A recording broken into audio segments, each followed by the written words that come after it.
F it, we'll do it live. I am a little bit behind. So I'm still kind of getting set up. I never plan these much far out in advance. So I had about 10 minutes to find all the things that I needed to find.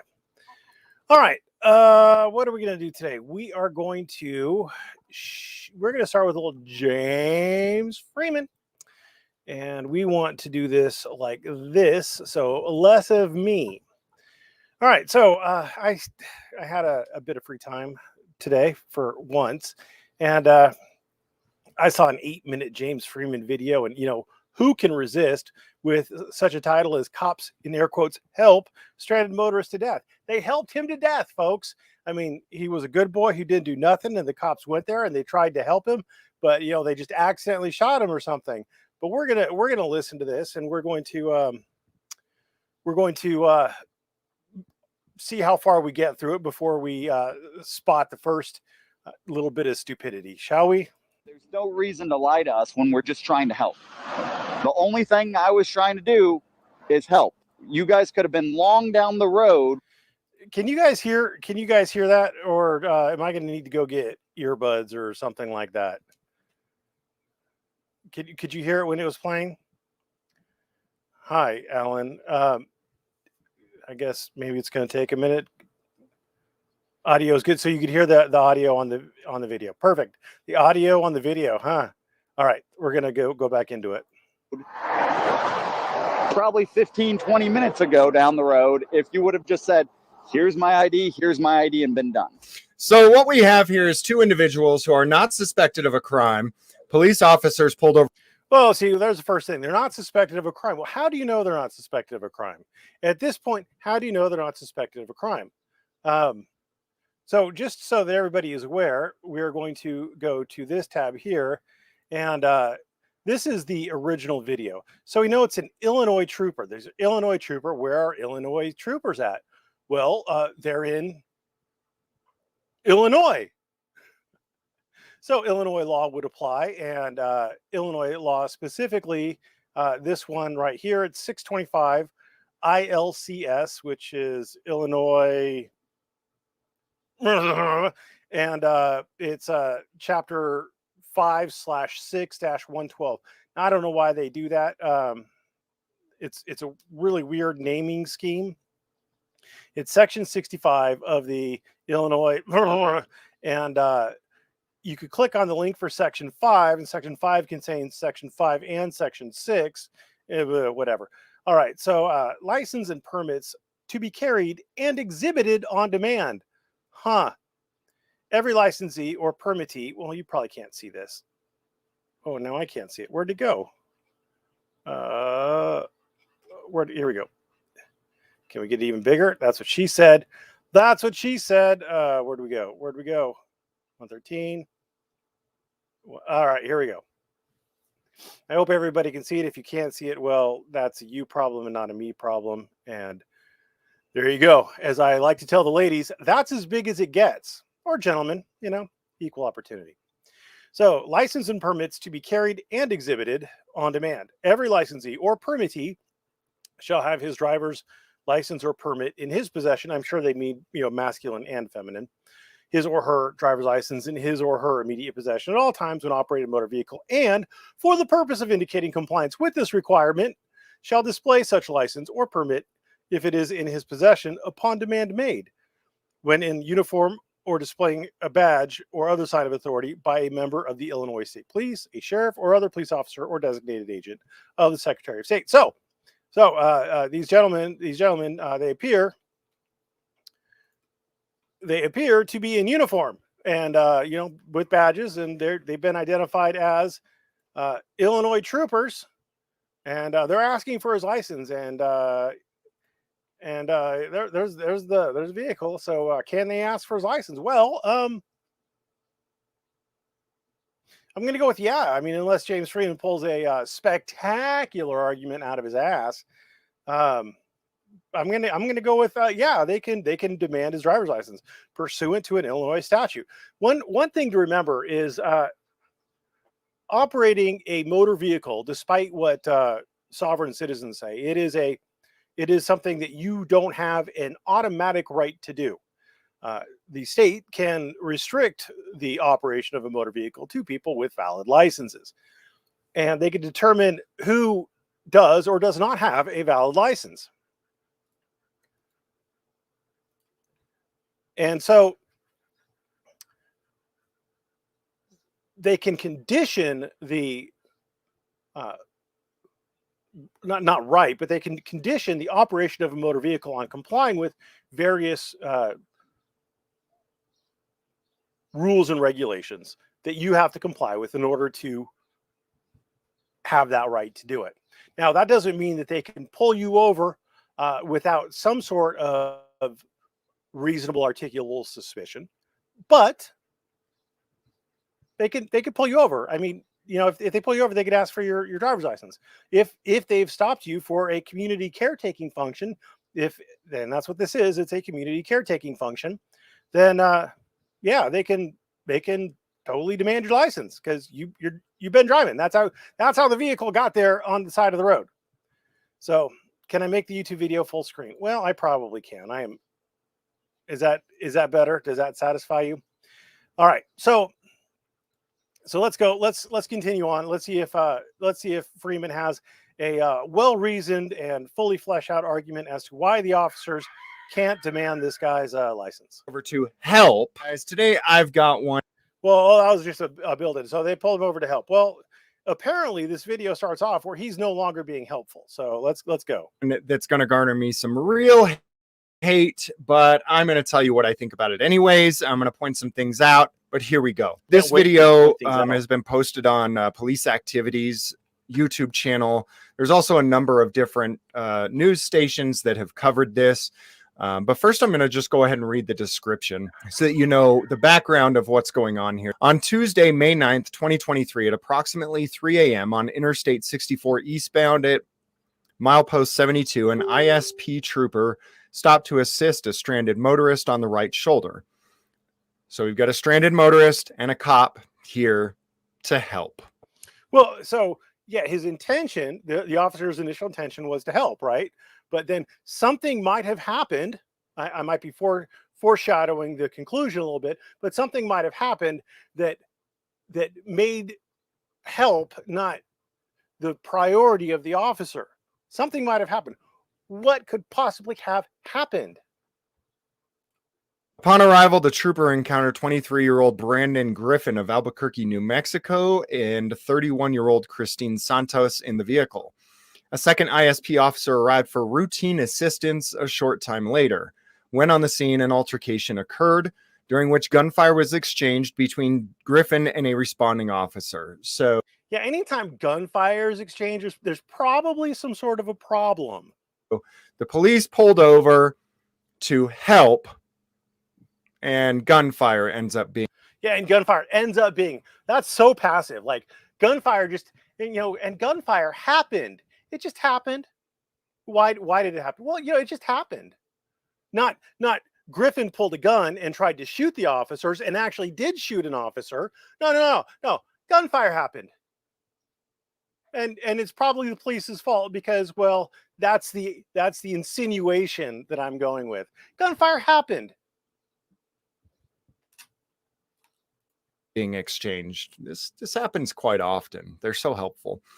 A 16-year ISP officer suffered serious, although non-threatening injuries after being shot during the altercation and is being treated at the regional hospital. Griffin was pronounced deceased on scene by Jefferson County Coroner's Office personnel. The other involved trooper and female passenger were uninjured. So the police pull over to help a stranded motorist. For those of you who watch my channel, you understand that there is no such thing as a stop and ID state. I'm tired of hearing this is not a stop and ID state. No. Well, there are stop and ID states. There are states that have laws codified on the books that where if they stop you, and of course they have to comply with the Fourth Amendment requirements to stop you, but there are laws that say if they have stopped you, if they have reasonable suspicion supported by articulable facts that crime is afoot, and that you might be the one who's doing it, then they can demand your ID. That is the definition of a stop and ID law. Now, I don't know how he's going to try to redefine it, but that's what is commonly understood as a stop and ID law. It's like when sovereign citizens are like, "Oh, sovereign citizen, that's an oxymoron." No, that's what you are. And everybody understands what it is. You just don't like it, and you're playing word games to try to make it magically go away. It's like when Freeman says, "Oh, the police kidnapped me." It's like when Chille says, "Oh, they put me in torture cuffs." No, you idiot. They put you in handcuffs. They're handcuffs. Are they uncomfortable? Sure.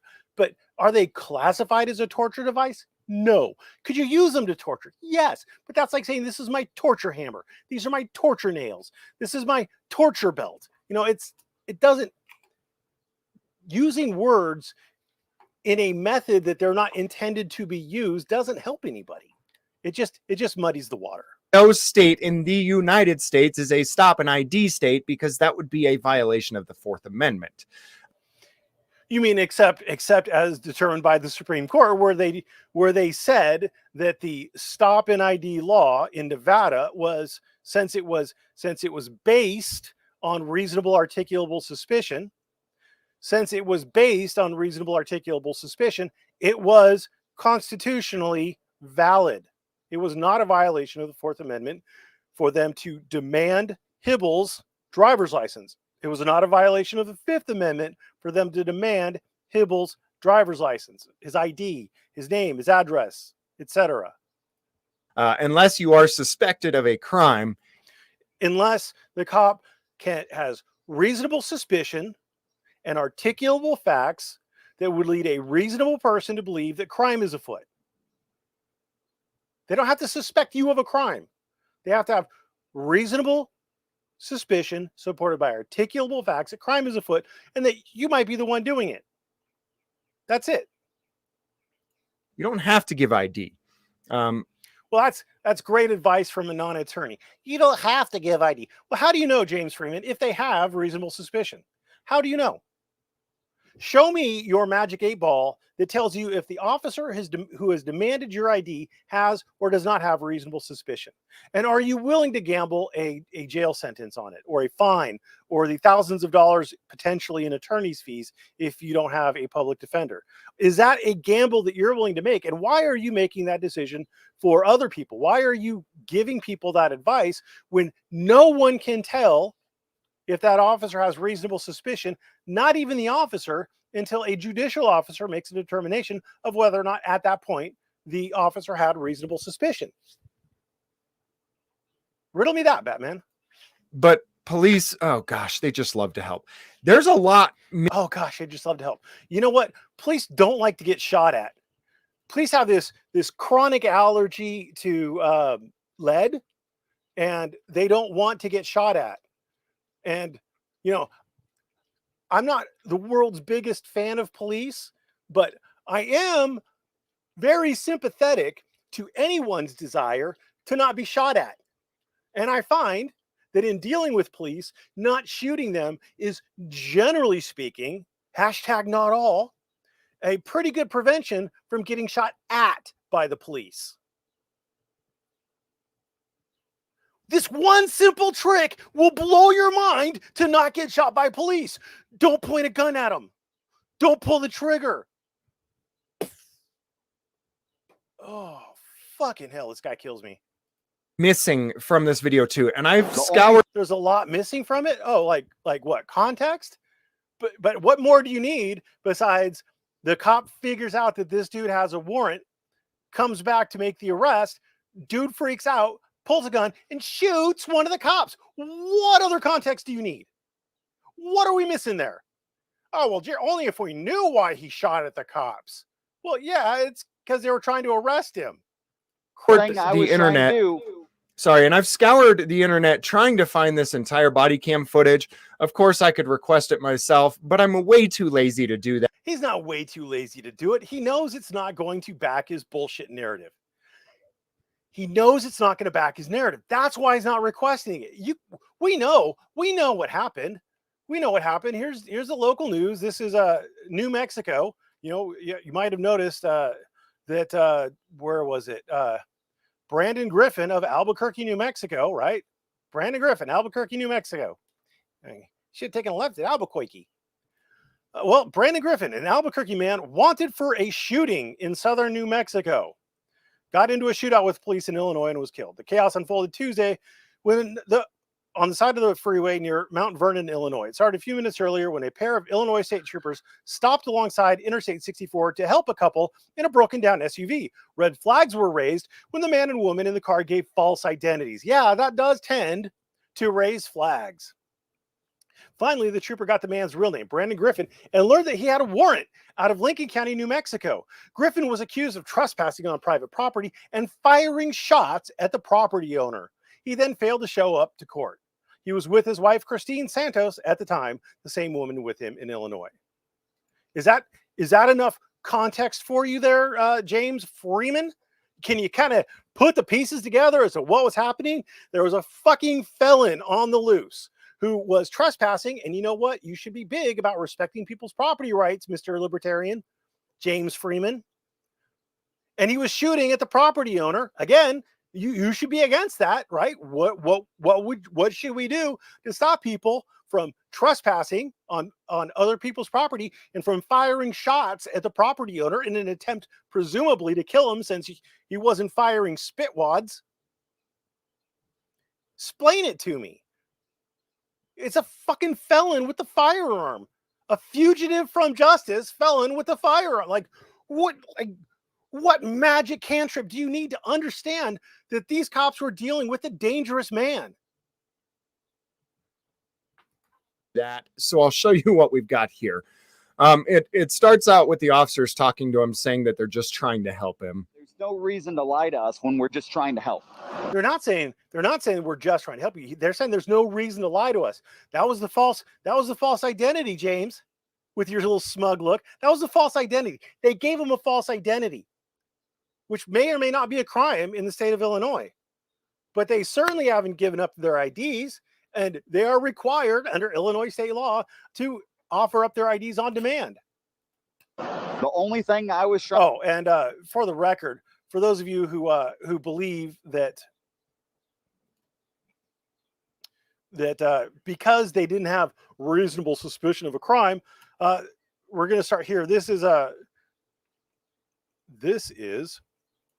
an Illinois decision from the State Court of Appeals of Illinois versus Maines. This is from 2012. Community caretaking is an exception to the Fourth Amendment's warrant requirement and is used to uphold searches or seizures as reasonable under the Fourth Amendment when police are performing some function other than investigating the violation of a criminal statute. The community caretaking exception applies where, number one, the officer is performing a function other than the investigation of a crime, and two, the search or seizure was reasonable because it was undertaken to protect the safety of the general public. Both criteria are determined objectively. Moreover, the police must balance a citizen's interest in going about his or her business free from police interference against the public interest in having police officers perform services in addition to strictly law enforcement. Broken down SUV on the side of the road. Huh? Is that community caretaking function? Let's figure it out.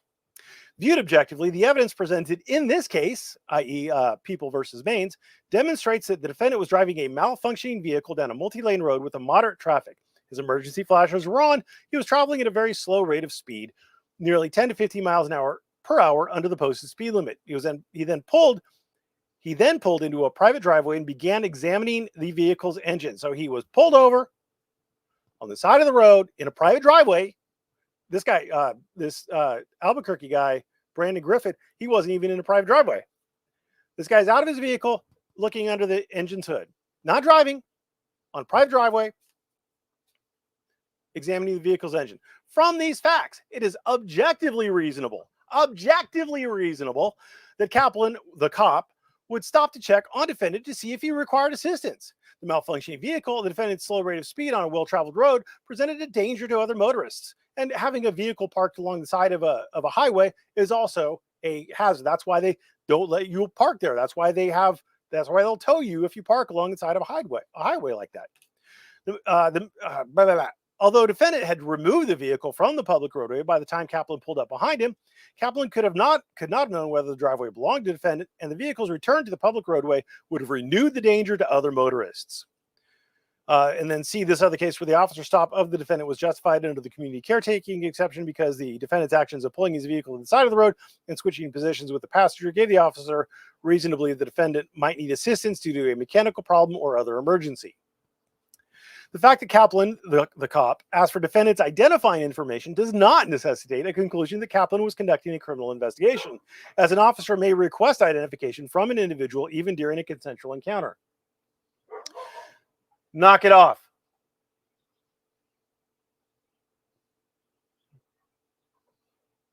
Knock it off. Sorry. See also this case where the officer was engaged in community caretaking when, after rousing the unconscious defendant, he asked him to step out of his vehicle and produce identification.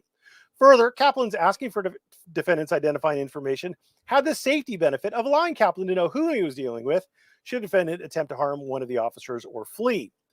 See this case concluding that the officer's transmission of the defendant's vehicle information to the police dispatcher served the safety purposes of allowing the dispatcher to track the officer's location activities should the officer or vehicle occupant go missing. Because we conclude that Kaplan, in this cases, the cops stop a defendant was justified under the community caretaking exception, we need not address the state's contention that the stop was alternatively justified under an investigatory stop under Terry. So I hope that makes it clear that the officers had a justifiable reason for the stop, even though when they made the stop, even though when they pulled over to help, they did not suspect crime was afoot. There was no reasonable suspicion supported by articulable facts that crime was afoot. And yet they get to demand his ID. Imagine that, James Freeman, you internet scholar of the law. I think he's going to sign up for Chille's Constitution Law Scholar class. Trying to do is help. You guys could have been long down the road, probably 15, 20 minutes ago down the road, if you would have just said. So this stop has been going on for 15 to 20 minutes of these cops trying to figure out who these two young, well, I guess she's 30. So who the young man and the 30-year-old woman are. 15 to 20 minutes. They've been fucking around with this. When all these people had to do was provide ID. Now, why wouldn't they provide ID? Well, maybe it's because they're fugitives from justice. Here's my ID, and been done. So what we have here is two individuals who are not suspected of a crime. Oh, that's great analysis. Great analysis. What about the community caretaking function there, Freeman? Huh? What about it? Oh, you don't even fucking know about it, do you? Huh? You dummy. Police officers pulled over to help. I don't know. Help? Yeah, there was a broken down vehicle on the side of the road.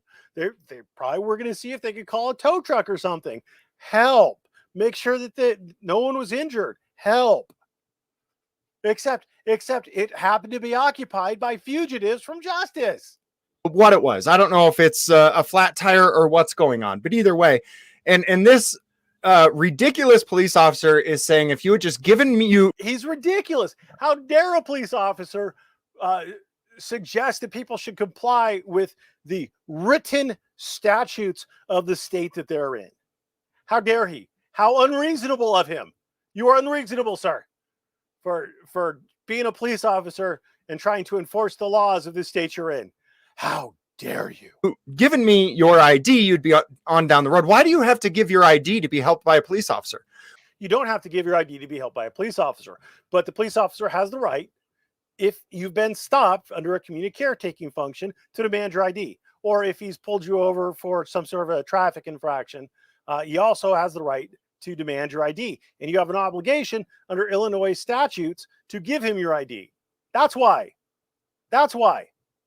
Why can't you just say, no, officer, no, thank you. I don't want your help. Move along, please.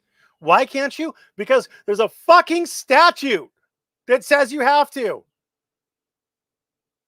Like, these are my feelings. I'm James Freeman, and I have feelings, and I'm going to tell you about my feelings. And I have no idea why, but I really feel like you should be able to tell officers to fuck off. because those are my feelings. Right? You don't have to give ID unless you're suspected of a crime. Except we just figured out that that's wrong. Categorically, 100% wrong. Idiot. It would have solved so much. But you guys have. No, he's going back and forth. It adds. It's just, I love how James Freeman put his little watermark over the police activities watermark. yeah, moving forward. It's not all cops are bad, right? I've been very.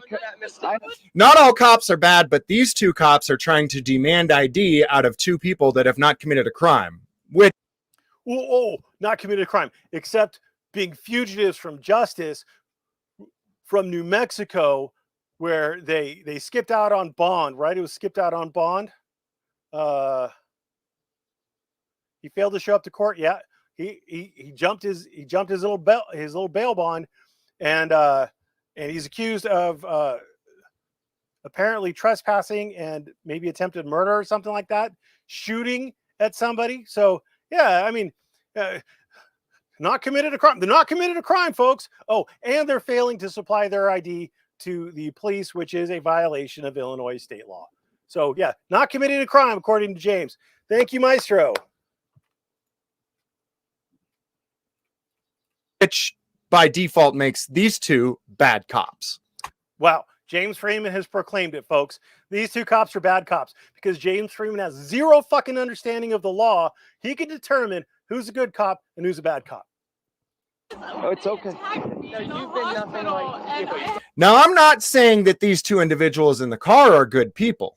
All right. I'm not saying that because there is a background to this and we'll get into that. So I'm not saying these two individuals are good people, but I am saying that absolutely when you demand and bully ID out of someone that you don't suspect of a crime, you're a bad cop. Well, gee, someone should tell the Illinois state legislature that, so the Illinois state legislature can remove the offending statute that allows the cops to do this. Wouldn't that solve the problem, James? But no, we're just going to call them bad cops because James Freeman doesn't know the law. So therefore, any cop who does something that he doesn't understand is a bad cop. I have a herniated disc. I mean, I kind of just. Let me go check it real quick, Brandon. So Brandon finally gives up his ID. Had Brandon finally gave up his name, not his ID. Brandon known his rights, he'd be alive today.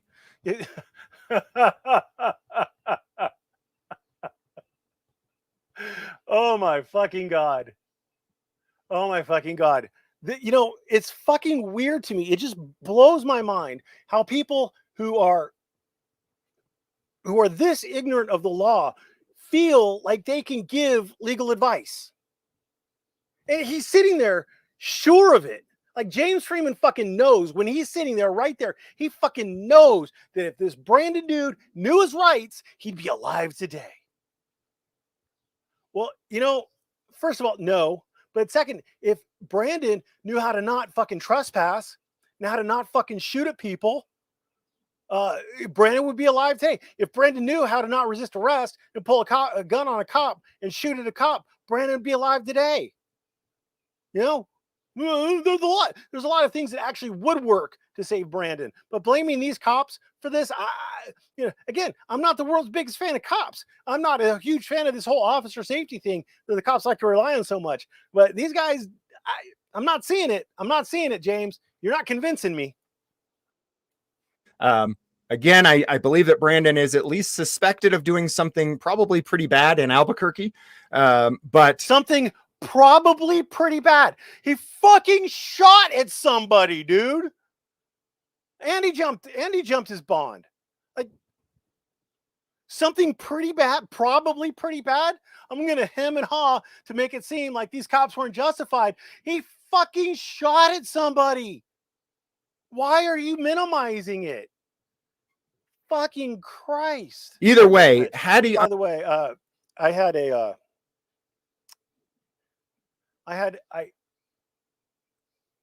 a large Dr. Pepper. Now, normally I have diet. Actually, normally I have iced tea, but they didn't have iced tea. And so I'm like, okay, diet Dr. Pepper. Anyway, they gave me a regular leaded Dr. Pepper with all the sugar. And so what you're seeing is a guy who doesn't normally have much in the way of sugar. I was thirsty and I pounded that son of a bitch, and I am chock full of whatever corn syrups they had in there, and I'm zinging. So, you know, if I'm a little more animated than you're used to, well, blame the sugar. I'm normally naturally sweet, but all this extra sugar and I'm super sweet. Understood and known his rights and how to assert his rights and how to explain to the officer, unless you suspect me of a crime. I'm going to explain it to the officer. Why do sovereign citizens think they can explain the law to the cops? The cops don't have to listen to your explanation. The cops get their briefings from people who get briefings from lawyers. If they don't get their briefing directly from a lawyer, lawyers are going to go through all the various things and help the police agencies come up with, like, especially a large agency like the Illinois State Troopers, come up with policies that if the officers comply with the policies, then they'll be on relatively firm legal footing as far as being able to get convictions and prevent evidence from getting suppressed. James Freeman does not get his information from attorneys. James Freeman pulls his information directly from his ass. So, no, you don't explain the law to a cop on the side of the road, even if you're an attorney. It doesn't work for attorneys either. You don't explain the law to the cops. You comply and you fight it out in court, where you have a judge who can say you're right and you're wrong.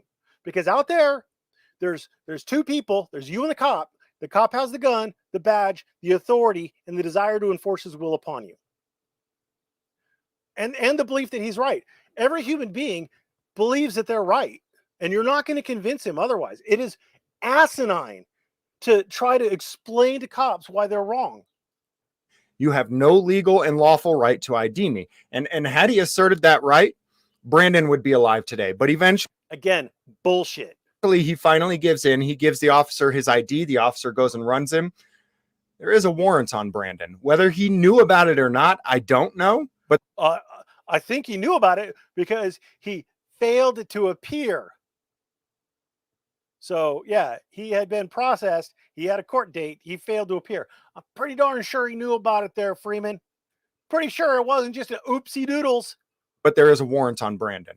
I'm pretty sure the reason why I gave him a false ID in the first place, a false name in the first place, is because he knew there was a warrant, or suspected there would probably be a warrant.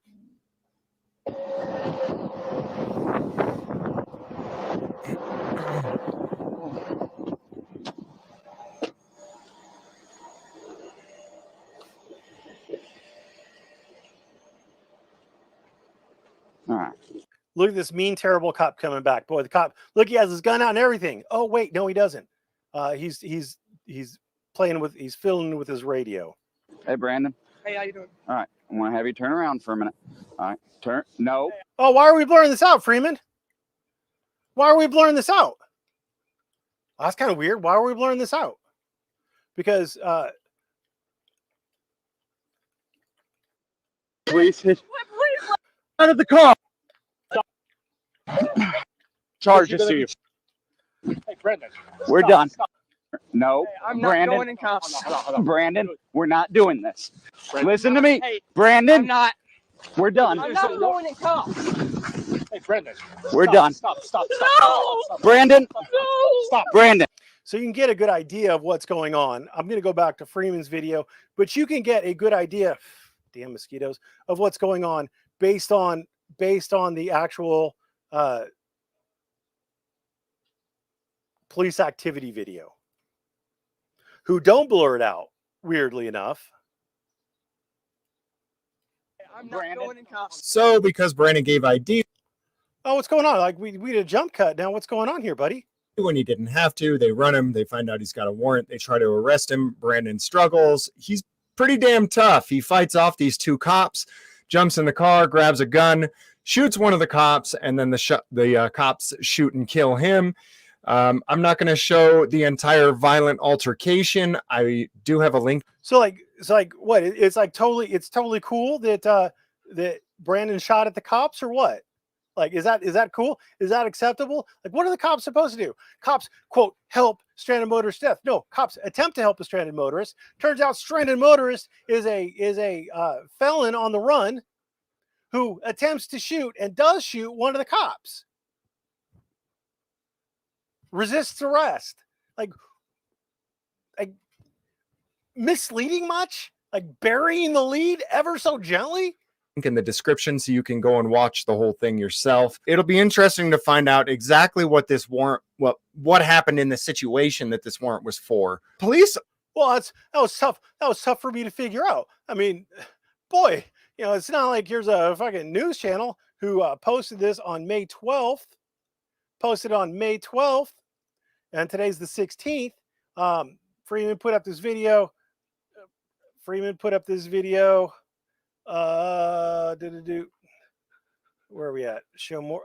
May 16th. So they put it up today. So this website, the news website's been up for 4 days. 4 days. Boy, I mean, it was just so great if we could just figure out what he possibly could have had a warrant out for. I mean, it's my mind is blown. I'm mystified. I don't understand. It's fucking stupid. Often force their help on us, right? They weren't forcing their help.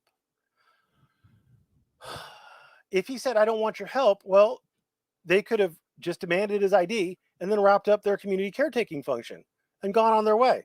They weren't trying to force their help on him. They had reason to believe he might need help.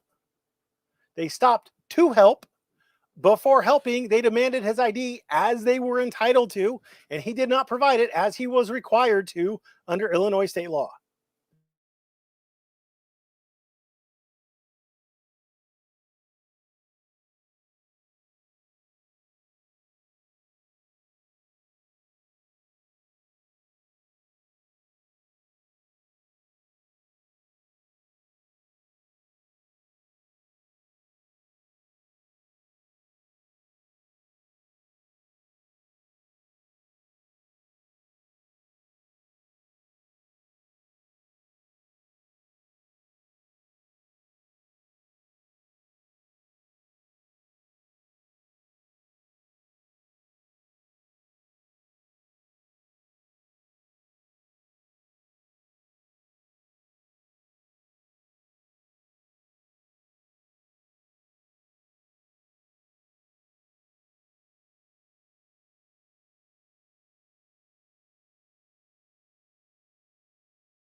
Well, how do? My internet is shit. So that's really all I had to say from the Freeman. It was just really fucking stupid. I apologize. It is it's just frustrating that that people who are so ignorant of the law are so cocksure about the law, and they attract so many other people who hear these internet gurus saying what they want to hear, and so they believe them, and you know, reality is going to bite them in the ass. But anyway, we are going to proceed from that to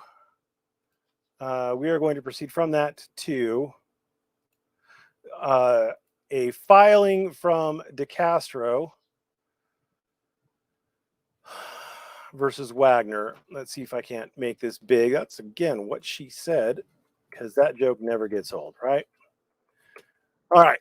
So Chille filed this. Now remember, let's take a moment and remember the situation in the Wagner case. Currently, there are 2 pending motions. Besides this motion for a pending order, there are already 2 pending motions. There is a motion, a 12B6 motion for a failure to state a claim filed by, I think it was the county, Ironton County. And then there is a motion for judgment on a summary judgment, motion for summary judgment filed by the city of Ironton. One's by the county, one's by the city. I forget exactly which it is, but anyway, that's the state of it. So there has not been a Rule 26F meeting to determine discovery, because the outcome of all of this, discovery should only commence if these dispositive motions are denied. So we need an operative complaint, and we need defendants still in the game. If the court grants both of these motions, there is no longer a defendant. So that's the operative thing. So there's no real pressure to set a Rule 26F conference to have a discovery plan if there's unlikely to be any discovery. So this Chille's motion is actually fairly well grounded. It's a poorly written motion, but it's a fairly well grounded motion. So let's go through it. Pursuant to Federal Rules of Civil Procedure 26C, he moves the court to enter a protective order to stop defendants from participating in premature discovery that violates Federal Rules of Civil Procedure in order to harass and/or necessarily burden plaintiff, to keep personal information confidential, and any other relief that this court deems proper. Now, in my experience with federal lawsuits is fairly limited. Most of my practice is state, but if I get a discovery request in a federal lawsuit, it's fairly limited. You're limited to like 25 interrogatories. There's more limitations on federal. If you want more than 25 interrogatories, then you have to get an order from the court, et cetera, et cetera. But a lot of times attorneys will just kind of work with each other. Like, okay, you need 26 interrogatories. We'll just stipulate it to it. No big deal. I don't really care. Oh, you want to submit your interrogatories? Well, before we've done our Rule 26F meet and confer and stipulation to a discovery plan, etc. That's fine. Whatever. Like, it doesn't bug me when you submit your discovery requests, but if you want to be technical about it, you can't submit discovery before there's a discovery plan in place. Well, you can't enforce a request for discovery unless there's a discovery plan in place. So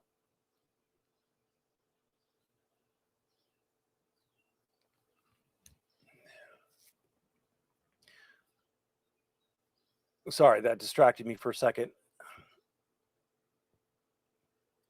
So if you don't want to do it, I mean, it's fine to go for a protective order at that point to say there's no discovery schedule yet in place. So I want the court to say that I don't have to respond to it. But again, normally if you're like, hey, I want to wait until these dispositive motions are done before I waste any time and client money to respond to discovery. So in support of this motion, plaintiff submits a memorandum of law, which is fully incorporated herein, yada, yada. He's attempted in good faith to confer with defendants' counsel to resolve this dispute, but has been unsuccessful. So Lawrence County sent a first set of written discovery to Decastro, attached as Exhibit 1. He responded, acknowledging them, but asking if plaintiff responded by email to SARC, acknowledging the RFPs, but asking if, I'm assuming he means defendant SARC, we disregard the interrogatories and requests for admission since they were served prior to the 26F meeting. Plaintiffs specifically objected to the requests that were mostly requesting things duplicative to things that were required to be in the initial disclosures and requesting things irrelevant to the claims. Now, I don't know why you would object to things that are required to be in the initial disclosure. Again, the defendant, the party, has 25 maximum interrogatories unless they move the court, and they'd have to actually show cause to the court why they need more. And if they have frivolously wasted their interrogatories on things that are specifically required to be disclosed in the initial disclosures, then the court's going to look at that and be like, well, like, obviously you frittered these away, so the court might not grant you extra. The court might be like, well, you're being a bit of a dick with your discovery requests early on, so I'm not going to give you these extra interrogatories. Sark responded that she was mistaken to disregard the set of requests and that she would rescind the same once the meeting occurred, basically disregarding plaintiff's notice that the request was overly broad, duplicative, and meant to harass. Well, No. So if she has withdrawn them, then your objections are, I mean, so what normally happens is you don't meet and confer with the other side to say, hey, these are overbroad, duplicative, meant to harass, or whatever. You make that objection in your response. You request number one, please show your butthole for the camera. Response, I object that this is, meant to harass, period. And that's it. And so you don't actually answer the interrogatory, you just give them the objection. And then if they want more information, if they think that they're entitled to information, then they could bring a motion to compel. That's normally how it works. But Chille doesn't like to do things normal. So, apparently he wants her to just merely say, yes, I agree to your objections, which is fucking retarded, but whatever. What do I know? Also note the defendants emailed the discovery request, even though plaintiff was not accepting service by email, and the discovery request was not signed by defendants. I believe that Chille has enrolled in the electronic filing, and I believe as part of that, you have to accept service by email, because as the service is done by filing, you file it and it serves it on opposing counsel as part of the same deal. So if you're electronically filing it, it is getting served by filing it. So unless it's something that you have to serve like in advance of actually filing it, like for a safe harbor provision or something, then they need to email it. But anyway, they've withdrawn it. So also note that they didn't, whatever. I mean, this is stupid. They've withdrawn it. So it's a moot point. This is moot. On April 11, 2023, received by mail request for discovery from the other set of defendants, the city of Ironton.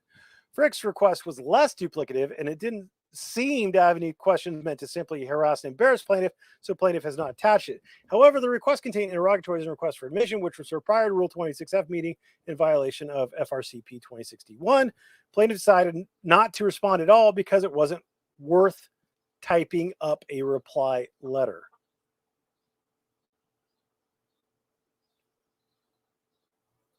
So he didn't meet and confer with the people who have not withdrawn.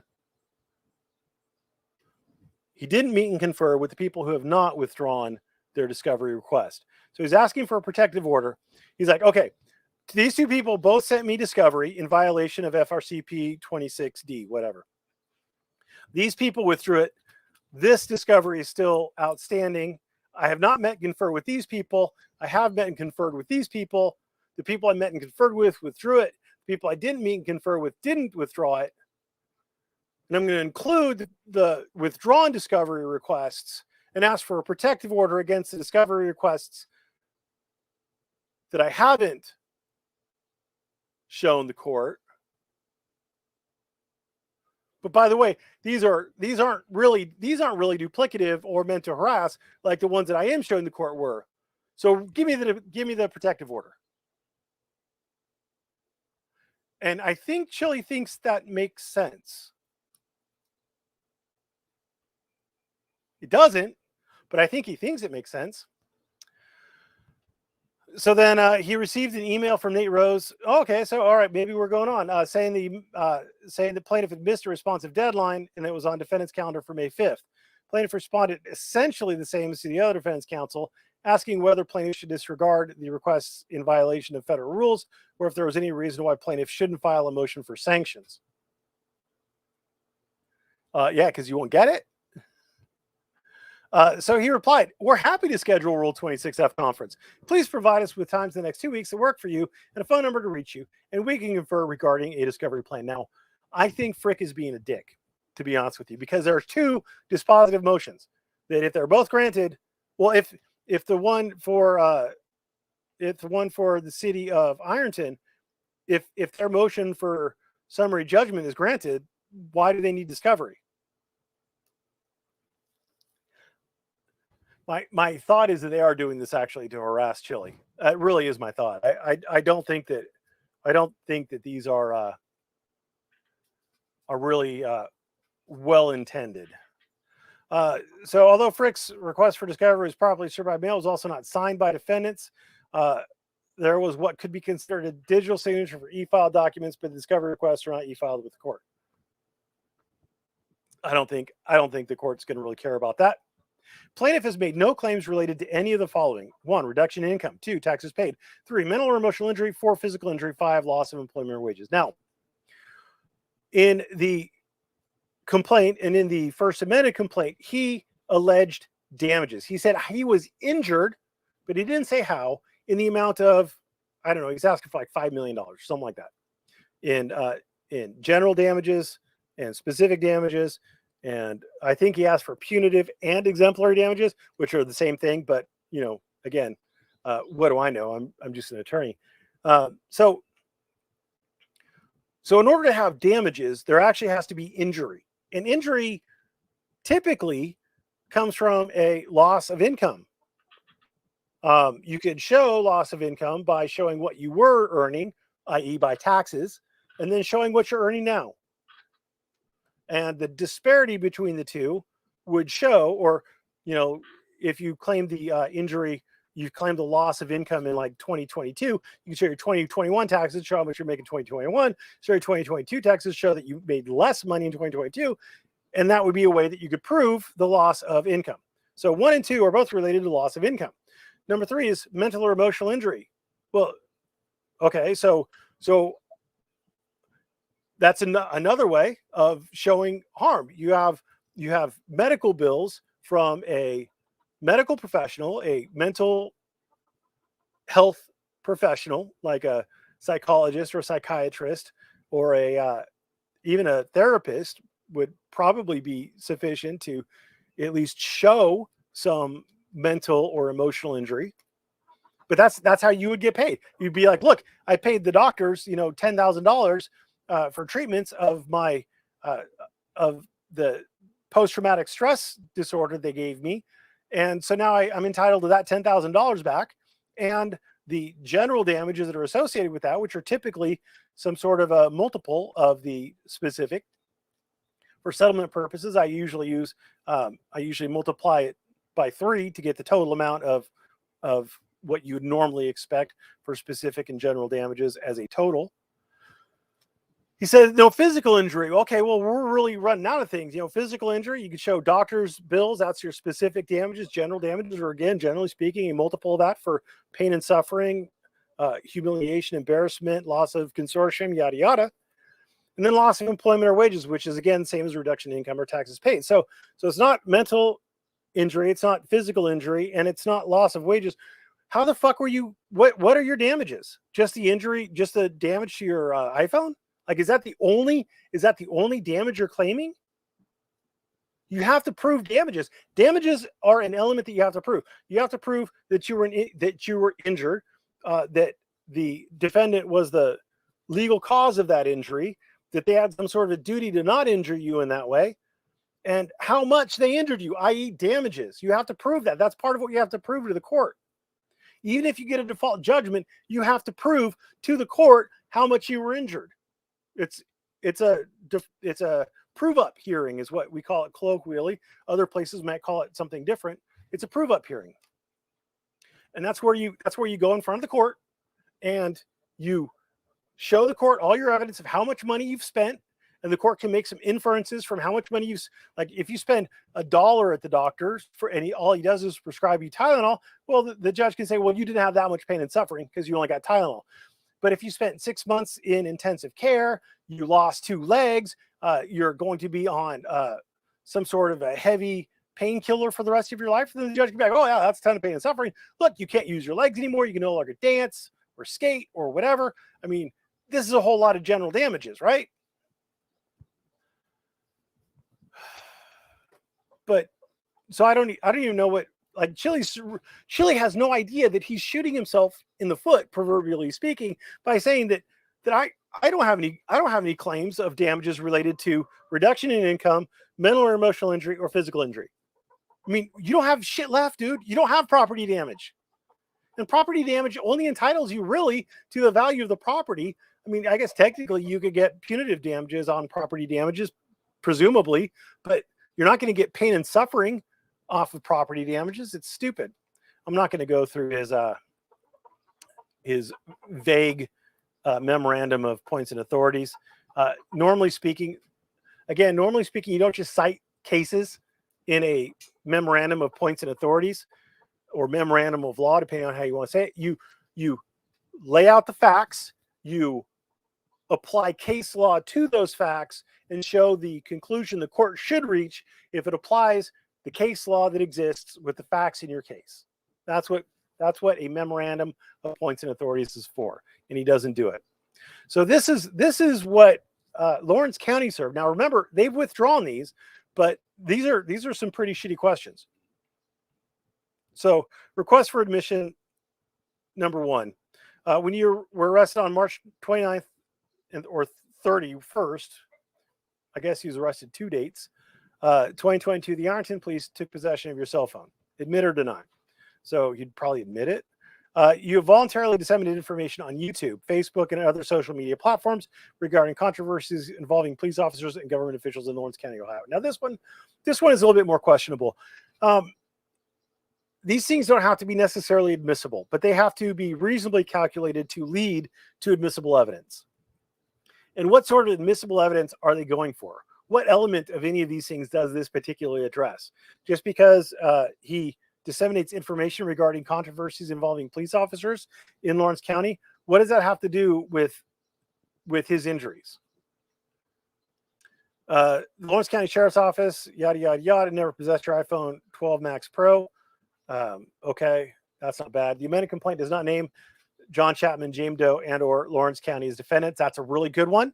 That's an excellent one because it doesn't. Per the amended complaint, you're no longer asserting any claim against Lawrence County. They might want to firm up their position. I mean, this seems reasonable to ask, and I would not have a problem with the judge agreeing that that's reasonable to ask.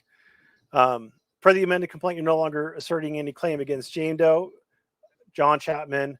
John Chapman's request for your social security number did not violate your constitutional rights. That's it. This is a big one.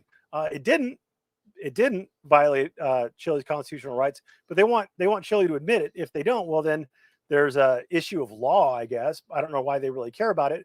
They can just throw up case law that says asking for social security numbers of people to identify them before admitting them into a jail doesn't violate their constitutional rights. So the interrogatories are a little more objectionable. The first one is pretty common. Your full name, current address, and social security number. Now, sometimes social security number is not relevant. But if you are asserting a claim for loss of income, like one of the ways that is reasonably calculated to lead to admissible evidence is social security number. That way you can maybe do a background check to get banking information or something like that. You could verify the social security number he gives against any social security numbers on the tax returns or whatever. I mean, there's things that you can do at that point with the social security number that might lead to actual relevant evidence. This one though, this is just insane that an attorney would ask this. I don't understand this. Set forth full name, address, and social security number of all persons assisting you in answering these interrogatory submissions and or requests for production of documents. Like the name, address, and phone number, I could see. Maybe it was inadvertent that they put social security number. But that's bonkers. I don't know why they would ask for a social security. Like, why would Chille, number one, have it? And if he did have it, is he in a position to reveal it? And like, what admissible evidence would, like, if Chille's what was it, cousin or whatever, Mark or Mike or whatever the hell, Matt Decastro, if Matt was helping Chille like type these out or something, like what would Matt Decastro's information, social security number do? Now, yeah, the trap of this is what they can do is if it's not an attorney who's helping you, they can depose that person and ask all sorts of wonderful questions about how they came up with the answers, what documents they looked at, and basically look for inconsistencies between what you say and, it's just a way to dig deeper and uncover lies. If in the past 10 years you've been convicted of a felony or misdemeanor, state the name and address of the court where each proceeding took place, the date and nature of the original charge against you, and the nature of the charge of which you're convicted, and whether your conviction was based on a guilty plea or as a result of a trial. This would be compound. Now, in federal court, this would be like probably 2 questions. So what they do is in federal court, you still have to answer them, even if it is compound. You could object to it as being compound, but it just takes up 2 of the 25 interrogatory slots. If in the past 10 years you've been charged with the crime, provide the city and state where you were charged with the crime, date and nature of each charge against you, and circumstances giving rise to a charge. That would probably be at least 2, maybe 3 questions, compound. And you're going to say, well, is it likely to lead to admissible evidence? And maybe, I mean, if your allegation is that you are not a criminal and you don't have any criminal record and it's defamatory to say that you were, maybe, but I don't believe that's any allegation in this particular case. But what it could do is it could, like if he's been convicted of a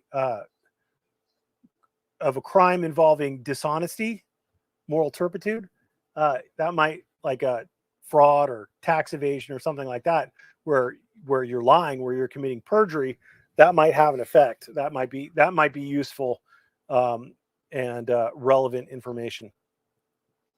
If you've been incarcerated, I don't think this is relevant at all, to give all the names, dates, and cities and states where he was incarcerated. I don't believe that's relevant. I think this is why I think they're just trying to harass him.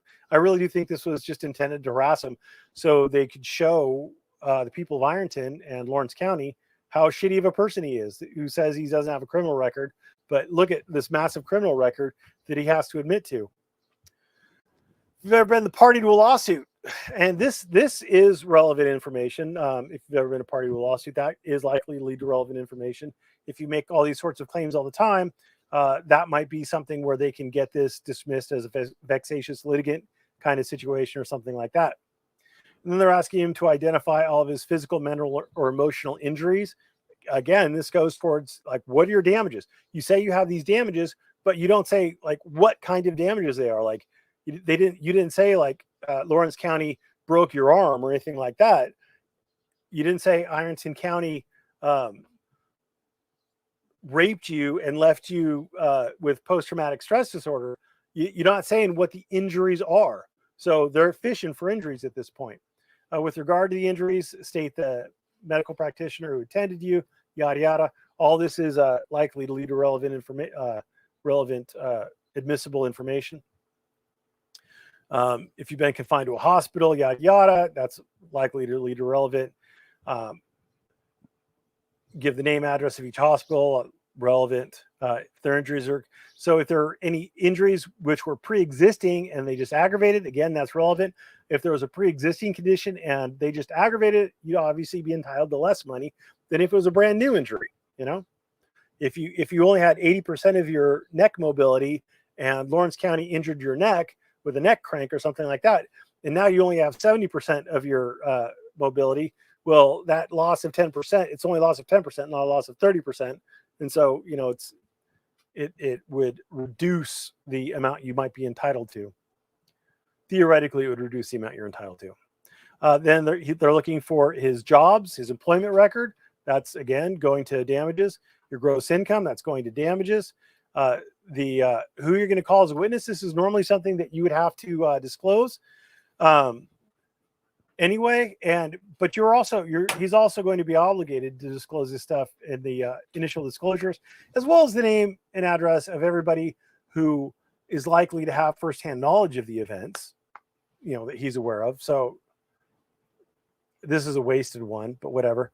And provide the name of the individual who posted bond for your release. And that's, again, I don't really know why they would want that information. Provide copies of all documents reviewed or relied upon you. That's fine. Provide copies of photographs you may offer into evidence. You'd have to provide them anyway, but you know, it's fine to ask for them. Provide copies of your income tax returns for 5 years prior to the incident. Again, unless he's not going for loss of income,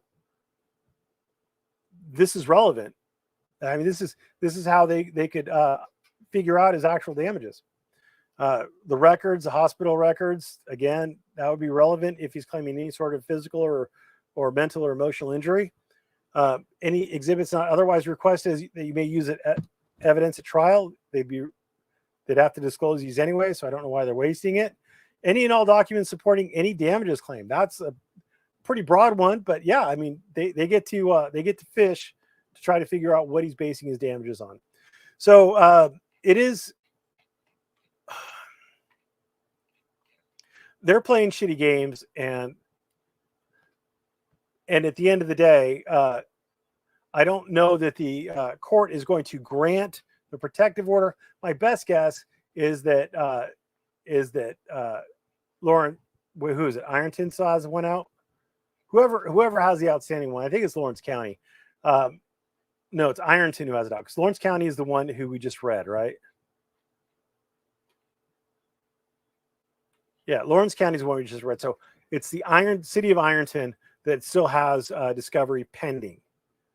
Well, potentially has discovery pending. So my best guess is they're going to withdraw it, rendering this moot. I don't see why they would want to proceed to a hearing on this. But if Chille persists in going to a hearing, then we're going to get to figure out why Chille didn't do good faith meet and confer, and why he didn't why he didn't offer set. Although again, setting the discovery meet and confer is pretty stupid, because again, we need to know whether or not the motion to dismiss and the motion for summary judgment are going to be granted. So that's all I got for you. I'm not really sure. I'm not really into reading this. All these, this took a long time, and I'm tired. I'm crashing off the sugar, and so I appreciate all the comments. I apologize for not reading them, but you guys have a wonderful evening.